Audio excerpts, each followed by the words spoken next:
Bonjour à toutes et à tous. Les titres de ce 13h au Bénin. Un mort et 4 blessés, c'est le bilan de l'accident de circulation survenu hier au carrefour Ita dans la commune d'Abomey-Calavi. Un conteneur de 40 pieds serait renversé sur plusieurs motocyclistes. Les blessés sont actuellement aux soins selon le ministre de la Santé, Benjamin Humpati. L'examen du certificat d'études primaires session de juin 2025, c'est totalement fini. Les résultats sont disponibles depuis hier. 89,81%, c'est le taux de réussite au plan national. La délibération a été faite hier à la direction des examens et concours du ministère des enseignements maternels et primaires. Et puis, plan international Bénin, au secours des populations de certains départements du Bénin, un don composé des kits d'installation professionnelle à des bénéficiaires du zoo, du Koufo et des collines. Le geste vise à faciliter leur intégration socio-économique.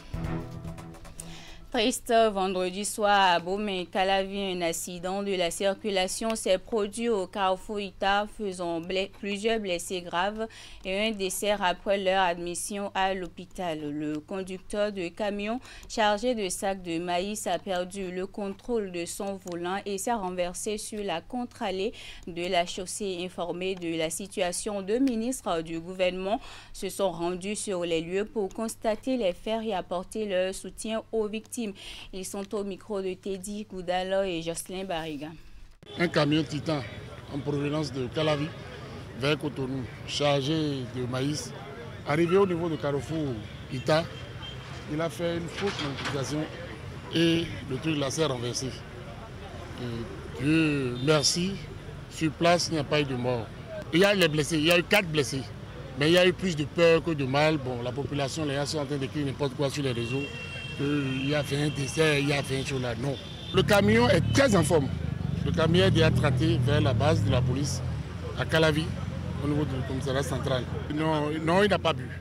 Mais il a fait une fausse manipulation. Arrivé au niveau de Calavi, il a fait une fausse manipulation et le truc s'est renversé. Donc voilà ce qui s'est passé.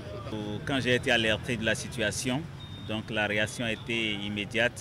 Comme d'habitude, aussitôt les sapeurs-pompiers se sont déployés sur les lieux, puisqu'il y avait déjà un début d'incendie qu'ils ont pu maîtriser et leur véhicule de transport médicalisé également était là. Et les ambulances de Calavi et le SAMU ont été aussitôt mobilisées.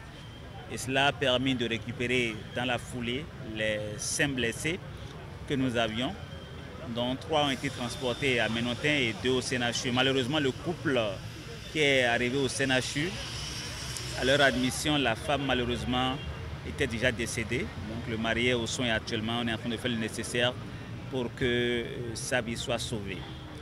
Et sur Ménotin, nous avons 2 blessés dont l'état est stable, mais un blessé dont l'état est suffisamment grave, qui est polytraumatisé, que nous avons transféré vers le CNHU. Et les soins adéquats également lui sont prodigués.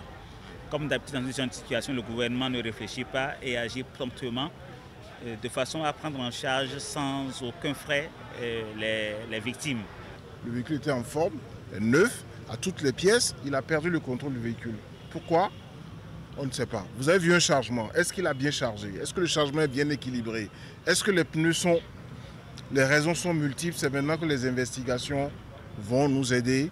Mais la police a été assez prompte pour intervenir et empêcher que les dégâts ne soient vraiment graves. Les gens ont été alertés, ils ont laissé les motos, ils sont partis. Bref, le camion s'est renversé sur la contre-allée.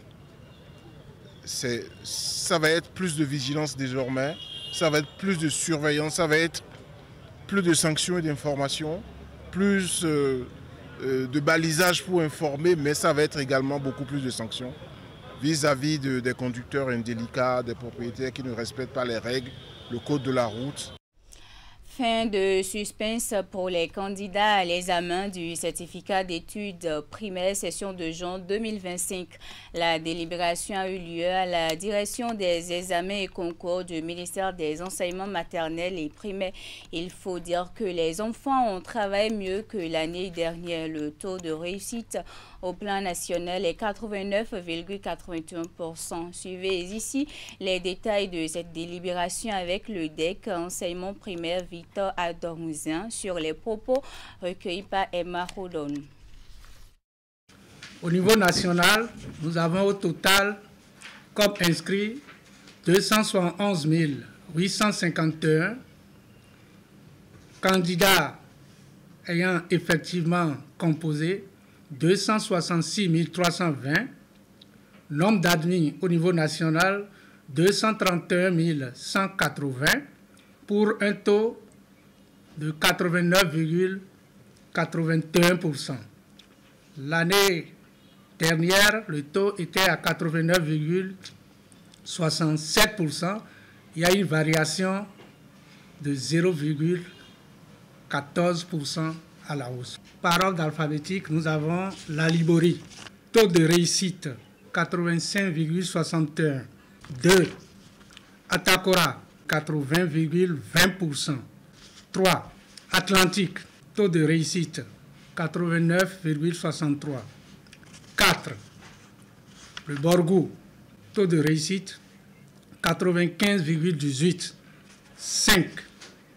Les Collines. Taux de réussite 92,35%. 6. Koufo. Taux 90,49. 7. La Donga. Taux de réussite 95,20. 8. Le littoral. Taux de réussite 93,27. 9. Mono. Taux de réussite 87,88. 10. Louémé. Taux de réussite 87,15. 11. Plateau. Taux de réussite 93,54%. 12. Sous. Taux de réussite 88,97%. Je profite de l'occasion pour dire que la session des malades démarre le lundi prochain 30 juin. En numérique, le Bénin a présenté son tout premier rapport national sur les vulnérabilités et les incidents de cybersécurité. Le document couvre la période de 2021 à 2024. Il met en lumière les principales failles relevées dans les systèmes d'information des services publics et privés ainsi que les réponses engagées par l'État pour renforcer la résilience du cyberespace béninois. Teddy Goudalo. Effectivement, il y en a des... Les échanges à travers ce panel portent essentiellement sur le rapport de vulnérabilité et d'incidents du cyberespace béninois. Ce document rendu public couvre la période 2021-2024 et propose une analyse approfondie des failles et incidents recensés dans les institutions publiques ainsi que chez les opérateurs d'infrastructures critiques. À partir du moment où vous vous digitalisez, vous vous exposez à des vulnérabilités, vous vous exposez à des incidents en matière de cybersécurité. Et c'est pour cela que l'Agence des systèmes d'information et du numérique a été créé pour non seulement développer le numérique de manière générale, mais mettre en place des politiques et s'assurer de la conformité des acteurs non seulement publics, mais également des acteurs privés à ces différentes politiques. Ce tout premier rapport publié par l'Agence des systèmes d'information et du numérique fait état de 878 vulnérabilités identifiées entre 2021 et 2024. Les risques sont classifiés par catégorie et les secteurs les plus touchés sont les services publics, la finance et le numérique. Parmi les causes principales évoquées, une mauvaise configuration des paramètres de sécurité et une gestion défaillante des rôles et permissions. Quand vous regardez aujourd'hui en tout cas au Bénin, vous allez retrouver évidemment le secteur de la finance qui est très exposé. Vous allez retrouver les services publics parce que nous avons dématérialisé plus de 230 services publics, parce que nous avons dématérialisé le paiement. Et donc nous sommes exposés bien évidemment aux différentes menaces pour ce qui concerne ces secteurs-là. Nous avons des vulnérabilités critiques. Ça veut dire que c'est très facilement exploitable et l'impact est élevé. Ça peut être modéré ou faible. Faible, c'est qu'il y a une vulnérabilité, il y a une faiblesse sur le système, mais pour l'exploiter, ça prendra pas mal d'efforts et d'expertise en face. Et une fois que c'est exploité, bon, l'impact n'est pas très méchant. C'est une tradition dans des pays importants sur le continent africain de produire des rapports, de partager ce que nous avons pu observer vers diverses cibles. Dans le secteur de la finance notamment, 832 fuites de mots de passe ont été recensés parmi les incidents. Les audits ont également révélé des écarts notables dans la mise en œuvre de la politique de sécurité des systèmes d'information de l'État. On s'intéresse à présent à cette signature de convention entre la préfecture maritime du Bénin et l'Institut de sécurité maritime interrégionale d'Abidjan le jeudi dernier à Cotonou. Le partenariat consiste à former des cadres béninois intervenant sur la façade maritime pour repousser la criminalité. Le projet a été soutenu par l'Agence belge de coopération internationale. Reportage. L'acte officialise désormais le partenariat qui existe entre la préfecture maritime du Bénin et l'Institut de sécurité maritime interrégionale d'Abidjan en Côte d'Ivoire.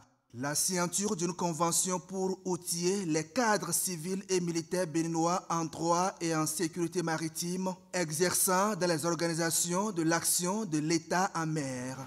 Monsieur le contre-amiral préfet maritime, en suscitant la signature de cette convention de partenariat, vous contribuez certes à consolider le statut de l'ARSTM et de l'ISMI en tant que centre d'excellence de formation en matière maritime en Afrique, mais vous devenez surtout par ce fait un acteur clé de la vision gouvernementale de faire du Bénin un carrefour maritime de référence. Et je voudrais pour cela vous exprimer mes félicitations et vous traduire toute mon admiration et ma profonde gratitude. L'Académie régionale des sciences et techniques de la mer est l'institution en charge de la formation maritime, portuaire, logistique et industrielle, des questions de sûreté en mer et de pêche des 15 pays francophones de l'Afrique de l'Ouest et du Centre. La signature des documents permettra de renforcer le Bénin dans sa lutte contre la grande criminalité maritime dans le golfe de Guinée. Ce partenariat n'est pas seulement une formalité.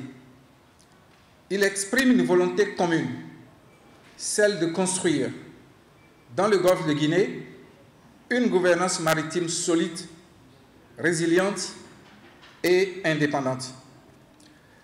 Je voudrais remercier très chaleureusement nos partenaires ivoiriens et bien sûr Enabel à travers le chef des projets Passeport et Proport, ici présent, l'organisateur principal, ainsi que toutes les personnes présentes ici qui croient en cette coopération régionale. Créé en 2015, l'Institut de sécurité maritime interrégionale d'Abidjan est une entité de l'Académie régionale des sciences et techniques de la mer en charge de la formation et du renforcement des capacités des personnels civils et militaires du golfe de Guinée. Le Bénin est membre du conseil d'administration de l'Académie. La convention a une durée de 3 ans renouvelable.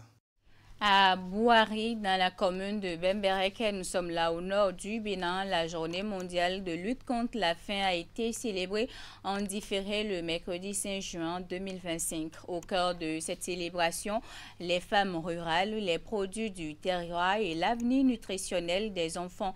Le cadre est choisi par Hunger Project Bénin avec une compétition culinaire entre les villages de Guerra Nkali et Tassé, axée sur la valorisation des mets locaux. Epifan Tchabi et Socrate Anantoli. Bouari, dans la commune de Bembereke, la journée mondiale de lutte contre la faim édition 2025 a pris une forme originale et engagée. Hunger Project Bénin a choisi de mettre les femmes rurales à l'honneur à travers un concours culinaire entre les villages de Guerankali et de Tassé. Placé sous le thème « Semer la résilience », l'événement a permis de rappeler que la lutte contre la faim commence par les communautés elles-mêmes et notamment par les femmes. Je remercie au passage THP Bénin pour cette initiative qui s'inscrit dans la dynamique de promouvoir toute action, aussi petite qu'elle puisse être, à travers la promotion des bonnes pratiques d'alimentation et de nutrition. L'objectif de Hunger Project est clair. Mettre fin à la faim et à la pauvreté de manière durable dans ces différentes zones d'intervention. Hunger Project Bénin, quand on parle de lutte contre la faim, qu'est-ce qu'on entend? Nous entendons la promotion des bonnes pratiques d'allaitement maternel exclusif et des aliments de complément. Également, la valorisation des produits locaux rentrant dans les préparations culinaires. Nous mettons également en lumière la valorisation, la protection des 100 premiers jours de l'enfance. Et pour finir, nous faisons la promotion de l'intégration de la consommation des fruits locaux dans les habitudes alimentaires de nos communautés. Aujourd'hui, nous avons plus parlé d'une alimentation locale que nous appelons donc la sauce de quinquin, donc faite à base de quinquin, donc accompagnée de la pâte locale et aussi de frétin ou ainsi de suite. Donc c'est une alimentation donc, plus ou moins équilibrée quand c'est associé aussi avec des fruits. Des lots ont récompensé les talents culinaires, mais la vraie victoire, c'est l'engagement communautaire ici à Bouanri. Cette recette commence déjà à prendre forme et elle donne de l'espoir aux responsables de Hunger Project, principaux initiateurs de ces différents projets. Parlons assistance avec Plan International Bénin qui est au chevet des populations de 3 départements du Bénin pour le développement communautaire. Il s'agit d'un don de kits d'installation professionnelle à des participants au parrainage et à leur mère dans les départements du Zou, du Koufo et des Collines. Un geste qui vise à faciliter leur intégration socio-économique des bénéficiaires. La cérémonie de remise, elle s'est déroulée en milieu de semaine à Zové, dans le Koufo. Voici les précisions avec Nassissa Lossé et Florent Dou. Au bout de la période d'apprentissage, les participants au parrainage reçoivent ici des mains des responsables de Plan International Bénin des kits d'installation professionnelle. Un geste que l'ONG tire d'une conviction. Plan International Bénin est convaincu que l'investissement dans la jeunesse, surtout les filles et des femmes, est le levier le plus puissant pour un développement durable et inclusif. D'un coût de près de 43 millions de francs CFA, ce lot de kits est offert pour faciliter l'intégration socio-économique des bénéficiaires, 289 au total, est venu des départements du Zou, du Koufo et des Collines. Tout comme ces futurs promoteurs d'emploi, leurs mères, issues de 17 associations, ont aussi bénéficié d'un appui en matériel de transformation agroalimentaire pour le développement de leurs activités génératrices de revenus. Aux côtés du Plan International Bénin, pour ce geste, l'ONG Gbewa. Nous partageons les mêmes objectifs, celui de voir nos enfants s'épanouir, nos jeunes prendre leur envol professionnel et nos femmes devenir de véritables piliers de l'économie locale. Nous nous engageons solennellement à utiliser ces équipements de manière judicieuse et responsable. Cet appui, c'est surtout la mise en œuvre du projet Contribution du bien-être des enfants et leadership des filles et jeunes femmes dans les 3 départements.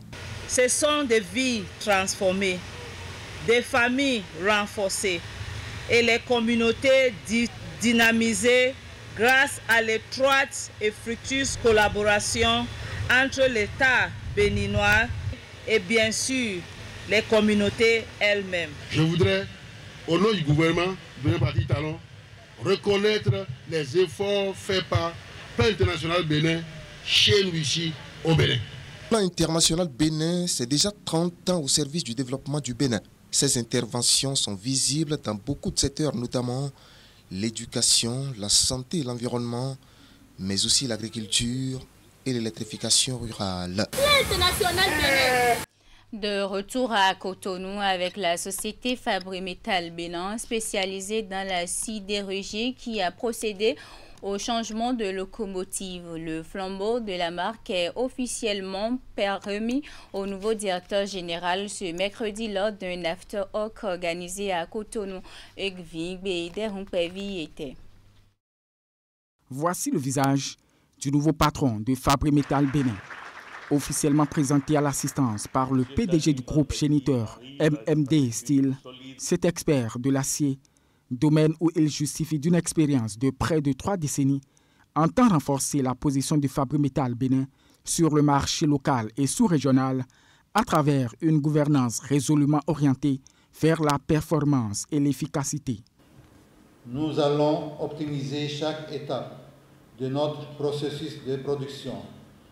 Parce que l'avenir de la sidérurgie est indissociable de la durabilité, nous allons investir significativement dans la recherche et les solutions qui réduisent notre empreinte carbone. Nous cherchons également à développer des produits à plus forte valeur ajoutée, adaptés aux besoins spécifiques et futurs de vos projets. Pour matérialiser cette vision, Fabrimetal Bénin peut tabler sur son partenariat stratégique avec la marque Duferco. C'est donc tout naturellement qu'il y a maintenant presque 6 ans, nous nous sommes rapprochés du groupe MMD Steel et par la suite de Fabrimetal Bénin et bien sûr des autres filiales du groupe à Dakar, au Ghana ou au Burkina Faso pour ne citer qu'elles. Car du fait de leur expérience, de leur professionnalisme et de leur savoir-faire, nous savons qu'ils ont la même exigence que nous apportons à notre travail et la fierté que nous avons d'aider à bâtir les villes de demain. Fondé en 2006 et implanté dans 8 pays, dont le Bénin, le Sénégal et l'Angola, le groupe MMD Steel, dont Fabrimetal Bénin est une filiale, s'impose en Afrique subsaharienne comme un acteur incontournable de la sidérurgie. Le groupe MMD est un acteur majeur dans l'industrie sidérurgique à travers la production de matériaux dérivés d'acier de haute qualité avec une technologie avancée. Notre présence en Bénin à travers Fabrimetal Bénin n'est pas le fruit du hasard. Ce pays est pour nous bien plus qu'un marché. C'est un territoire de grande opportunité doté d'un potentiel de croissance exceptionnel. La soirée s'est poursuivie et achevée après les allocutions protocolaires sur une note conviviale. Des images à présent avec le sport qui s'associe à l'environnement au championnat national scolaire qui se déroule depuis le week-end dernier à Plaroué dans le département du Koufo. En marge de l'événement, le ministère des Sports, à travers l'Office béninois du sport scolaire et universitaire, a initié une campagne de reboisement. Et pour l'occasion, athlètes et encadreurs ont été mobilisés pour une séance de mise en terre des plants à l'école primaire publique de Yeroumain dans l'arrondissement d'Azovin. Au total, 2500 plants de différentes espèces ont été mis en terre sur une superficie d'1 hectare. Vous aurez plus de détails dans nos prochaines éditions. C'est la fin de ce journal. Merci pour votre aimable attention. Bonne suite des programmes sur Canal 3 Bénin.